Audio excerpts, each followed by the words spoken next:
Ka sorkar jala kalapan krek ban penroy ya ka jingshna Yiad haka jala da ka bapli ya ka Karkhana khanang ban pensuk ya ginong shna Yiad ne wain bat ban ai kam ai jam ya ki samla menda ka khat saw tarik nai lur araja ar phaulai menteri rang ba ka jala konrat ki sangma ulapli ya ka North East Wine Incubation Center hamaudiang diang Shillong konrat ulaong ba ka polisi ban Kyntiew ya ka Yiad na ka ni ka jala kaladon ban Kyntiew ru ya ka kam jungo kai karep karyang ka kam seng kam bat kan ai kam ai jam ya ki samla ulaong ba ka sorkar kadang penbit penbiang ban le ya ka registration ban ai license ya ki nong shna Yiad khnang ban pensuk ya ki hayo hahat.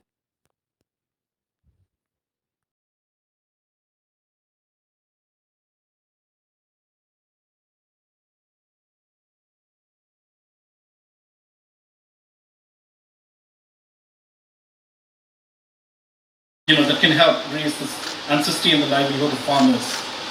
Yet sweet tasting wine that sits well on the palate and can be paired with. Talk to all the stakeholders and ensure that it is rolled out smoothly and see that we are able to make the wine accessible to the public in general in terms of the tourists, and so that it can be sold in certain locations more easily without being it being a wine shop as such. So all these kind of different activities and policy making is something that we are really working on.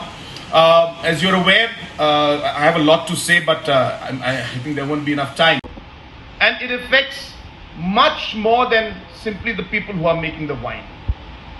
And hence, this has a potential to really, I guess, this has the capability to, or the potential to unlock a huge capacity that is just lying, dormant, I should say.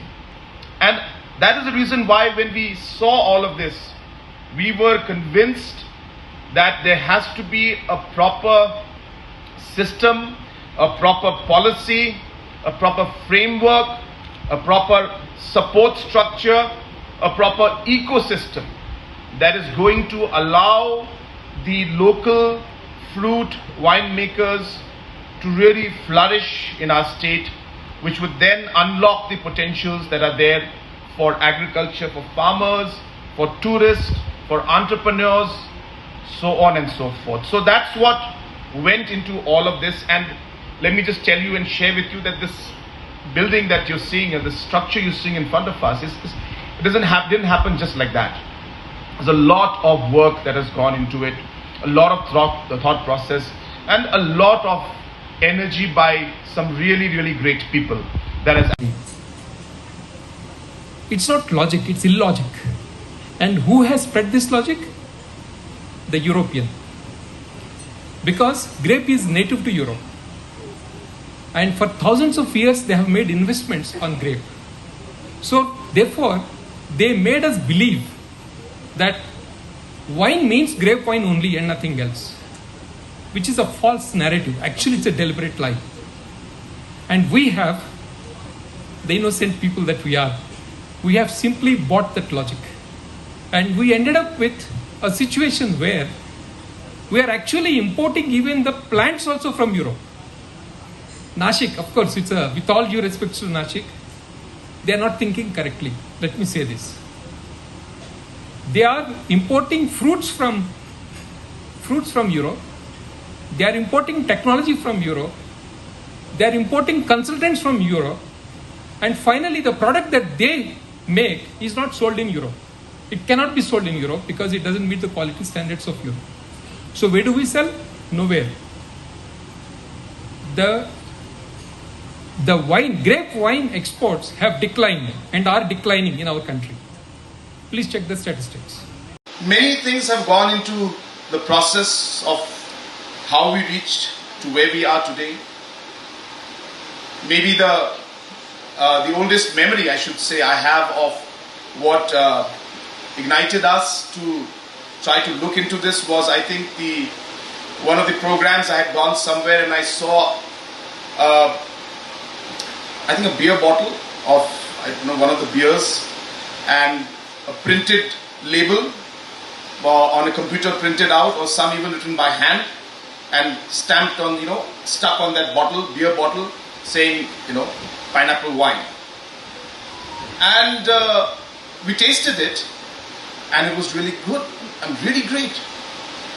But the packaging and the bottling and everything we saw, I think if anybody else had seen it, they would have never bought it. It's as simple as that. And I think the series of such events and obviously discussions led to us realizing that there is a huge potential in this. And hence this has a potential to really, this has the capability to, or the potential to unlock a huge capacity that is just lying, dormant, I should say. And that is the reason why when we saw all of this, we were convinced that there has to be a proper system, a proper policy, a proper framework, a proper support structure, a proper ecosystem that is going to allow the local fruit winemakers to really flourish in our state, which would then unlock the potentials that are there for agriculture, for farmers, for tourists, for entrepreneurs, so on and so forth. So that's what went into all of this. And let me just tell you and share with you that this building that you're seeing and the structure you're seeing in front of us, didn't happen just like that. There's a lot of work that has gone into it, a lot of thought process, and a lot of energy by some really, really great people that has actually made this possible. So of course the people who are applying for it, they know it. It's not like a normal license. You don't have to pay so much. It is very, very nominal fees, mainly meant to only complete the process of registration so that we actually you can keep a track on all the registrations taking place. But the license in itself is very, very nominal. I was told that there was some problem in it. I assure you that we will make the process smoother. Wherever the possibility is there to cut the time, we will do that. But point being that we are not charging much.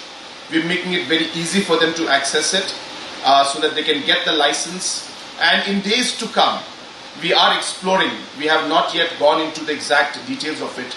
We would like to see that these wines would be more marketable in terms of just like they're selling in the hotels.